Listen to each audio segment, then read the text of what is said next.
I'm always startled by the lasting quality of Predator. I think it has to do largely with the makeup, and because really it's Friday the 13th with soldiers. They picked off one by one, and Right. it's could have gone the way of many similar movie. Um, but yeah, boy, I screwed up that last one. No, it's a fun film. Very, very fun film. Very fun film. The script that you wrote that I wished I had been able to direct was The Last Action. Oh God, yeah. Because I think it's one of the best scripts you ever wrote. I don't think it's necessarily one of the best movies that were ever made from it, but it's just there's so many really fascinating things in that script. Yeah, it's interesting, and it's weird to be alive for so long that not only have you made films, but they've come around again. Like The Monster Squad was a stupid, not stupid, it was a little movie we did in 1987. And now it's playing to packed audiences on the cult circuit and generating more money on Blu-ray than it ever did as a feature. Yeah, and the same thing with Last Action Hero. It's somebody's favorite movie. I mean, it's not that good. It's someone's favorite movie. I mean, my theory is that every movie is someone's favorite movie. Yes. Well, that is the generally held theory. Yeah, yes. Yeah.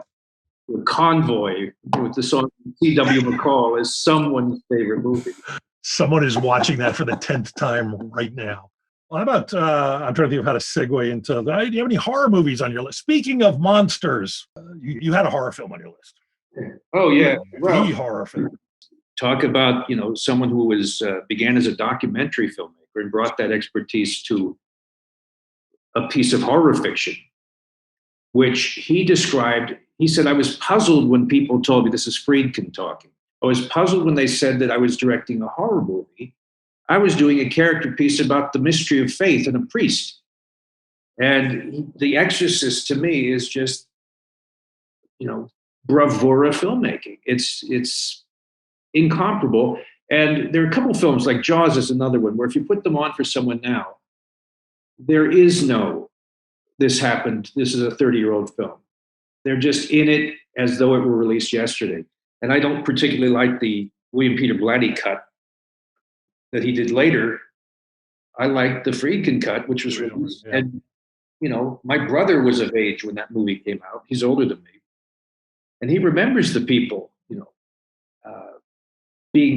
stumbling out of the theater and going to the bathroom to vomit or having to lie down, and have someone stand over them and is he going to be okay? And I even had a picture. I was turned on to it by a friend of mine. And the picture which I had hung up it's from the rooftop of the building across from the theater where The Exorcist opened in New York City. And it's a picture of the theater, but then there's the parking lot, and the parking lot is full of 150 people, 200 people just milling around the cars. They're not in line. They're not going to see the show. They just saw the show, but they're not ready to go home yet. So these total strangers just band together to talk about what they just saw. And I thought, Jesus Christ, that is the goal. People said, look, before I go home, I just got to say, did you see the same thing I saw? And they just stood there. So yeah, that's a hell of a movie for me. That is the goal. That is the goal, is to try to get that kind of reaction from people. Well, there are some questionable endings or open-ended conclusions to a story that are more satisfying. Yeah. If they close it, like the ending of The Thing, John Carpenter's The Thing. Yes. It's actually better than if you knew what happened. Right. That always cracks me up. I think didn't a little while ago somebody came out and they're like, I've cracked the code. We know what's going. Kurt Russell is, I guess Keith David is a thing. Is the theory now? And I'm like, oh, who cares? It's the movie's over. They cease to exist. Now it's in your ballpark. Now you get to play with it and figure out what works. I can't. I had a friend who had a brilliant take for a sequel that I can't tell you because people say, hey, you just gave away my take. Well, there's already been a remake. Yeah. Or a prequel. I guess it was a prequel. Yeah, remake as a prequel kind of thing. That was interesting. I was talking the other day, someone got very mad at me because I suggested that Silence of the Lambs had a wonky structure because it's initially supposed to be part 2 of a trilogy.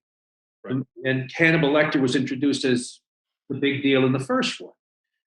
I mean, you have this movie where he's hunting the serial killer, and halfway through it stops, and you follow this other character who escapes and runs away and does all these for an hour. Mm-hmm. And then they say, okay, now back to that the mystery that we started in Act 1.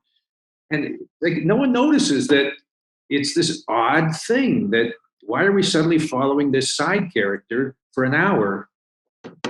Because he was the main character in the trilogy. Right. What about, can we organize the overuse of loop lines to explain away things that people say in screenings? Like I've even in Minority Report, which is a really interesting movie, it goes to the back of his head and that's the guy I saw on the train earlier. And then it just ruins it for me. It ruins it for me. Yeah. Or I think was it looped? What's the Zemeckis Harrison Ford horror film? What Lies Beneath? What Lies Beneath? You know, there's a scene early on where they're not his finest. They're driving across a bridge, and the looped line is, you know, it's so annoying the way your cell phone just cuts out when you cross this bridge.